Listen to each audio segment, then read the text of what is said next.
Good afternoon, ladies and gentlemen. I'm Patricia Conway from the NTU Food Technology Centre, and I have the pleasure of guiding you and negotiating the speakers through today's program.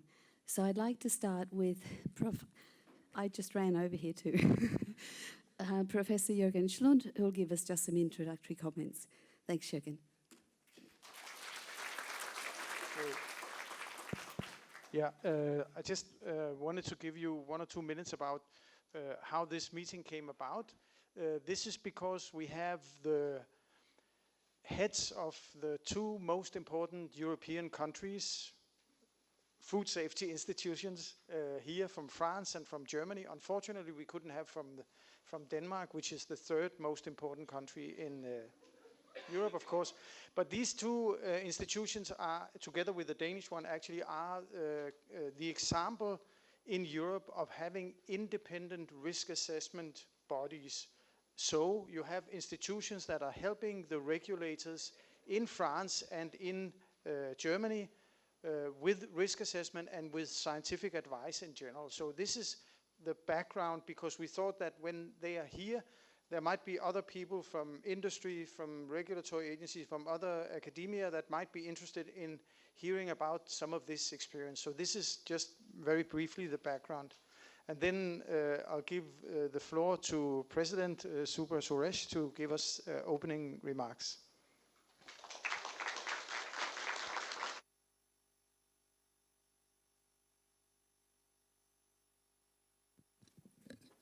Thank you, Jürgen. Good afternoon, everyone. Let me welcome Dr. Genet, Director General of the French Agency for Food, Environmental and Occupational Health and Safety in France, and also Professor Witkowski, Vice President of the German Federal Institute for Risk Assessment, and distinguished guests from Europe, and also colleagues from NTU. So thank you all for joining us. I'm not an expert in this field, but from a distance, this is an area that has come on my radar screen, not just in Singapore and NTU, but previously in Washington through FDA on a number of different occasions. Food quality and safety are always on the minds of consumers around the world. That's no surprise, especially to this audience. This is because there's been a growing number of food issues, such as, if you just look at the past few years, adulterated beef products with horse meat, contaminated milk, bacteria in fresh foods, and antibiotic and dioxin-tainted foods. In an extremely clean and safe place like Singapore, it may not be obvious to the layperson that this is an important issue, but even here, this can become quite a significant issue. Generally speaking, each year, approximately 1 in 10 people globally, perhaps at least once a year, fall ill as a result of foodborne diseases. It shows the importance of protecting consumers against food contamination, which not only poses a health risk, as health authorities are ever mindful of preventing national outbreaks. Over the last few years, research and development efforts in food science and safety have intensified, with companies and governments creating new platforms to tackle food safety issues. New technologies are also enabling researchers and regulators, as well as the food industry, to understand the links between food, on the one hand, and on the other hand, both communicable and non-communicable diseases. When we think of technology, we think of a lot of things. We think of driverless cars, we think of smart banking, we think of new kinds of aircraft, etc.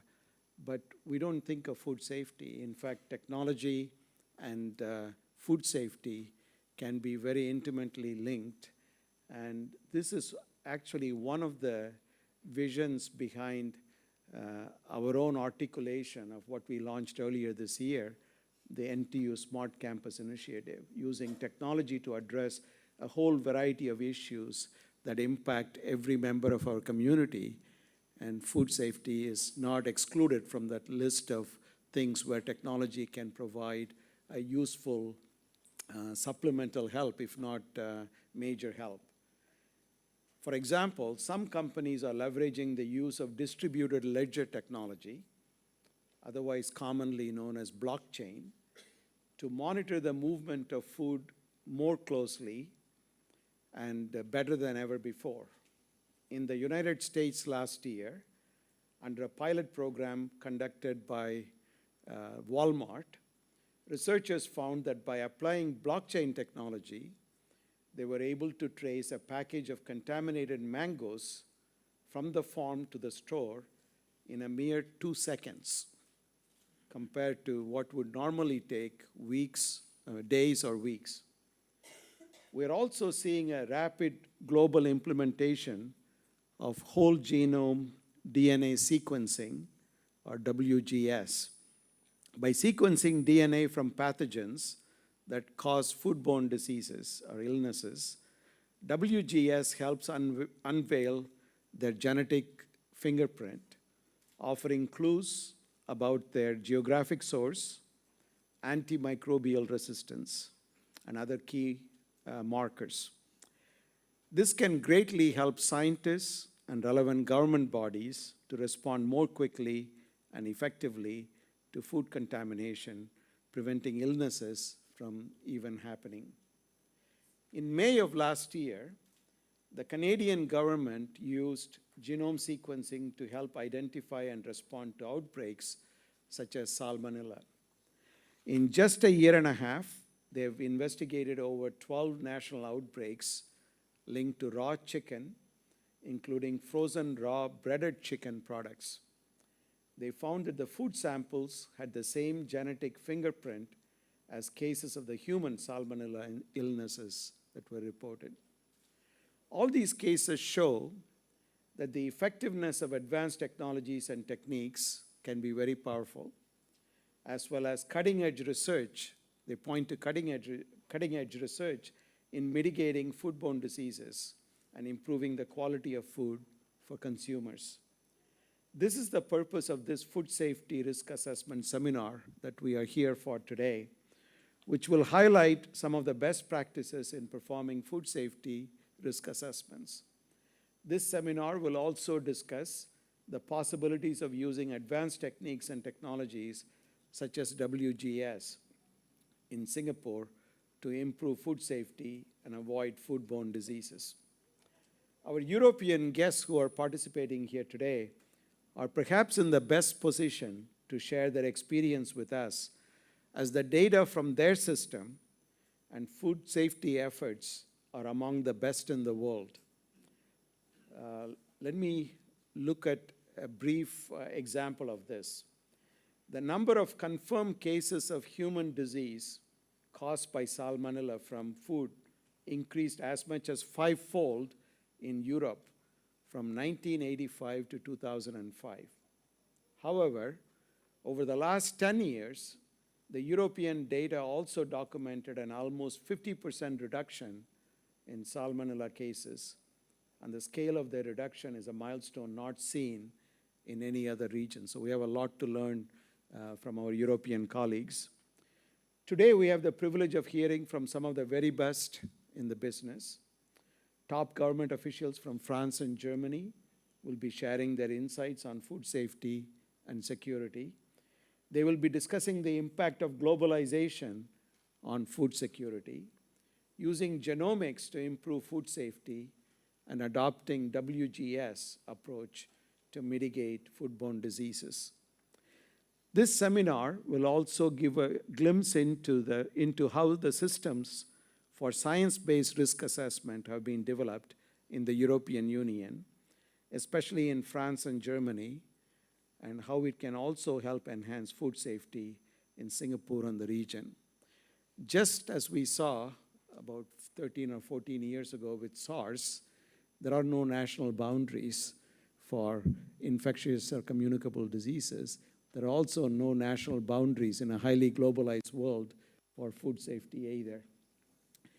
Singapore is already taking action.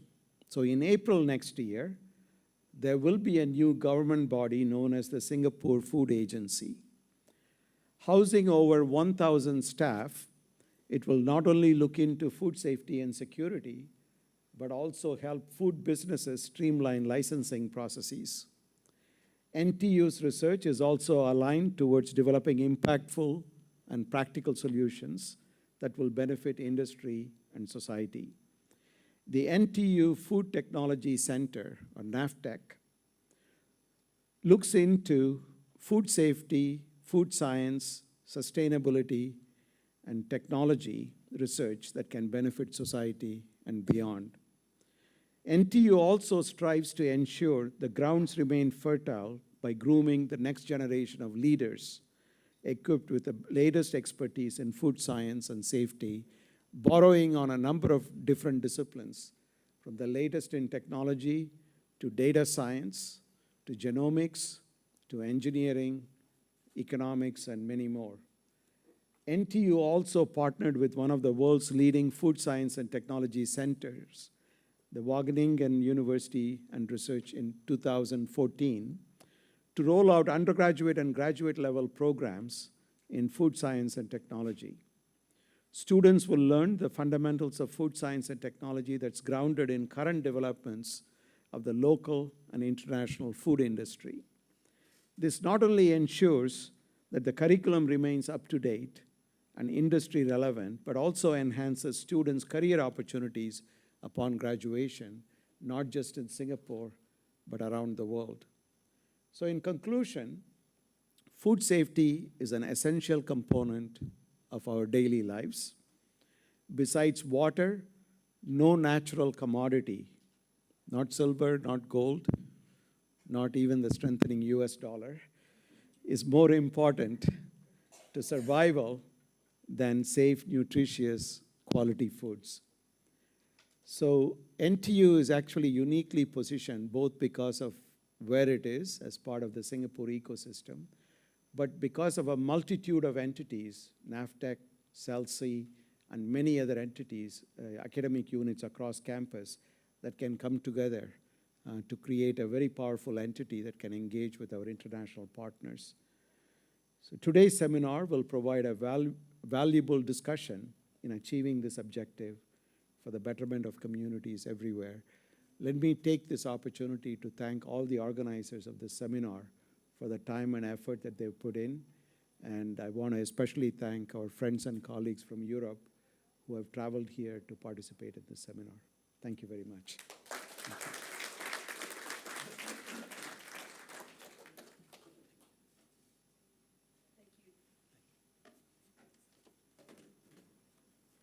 Thank you, Professor Suresh.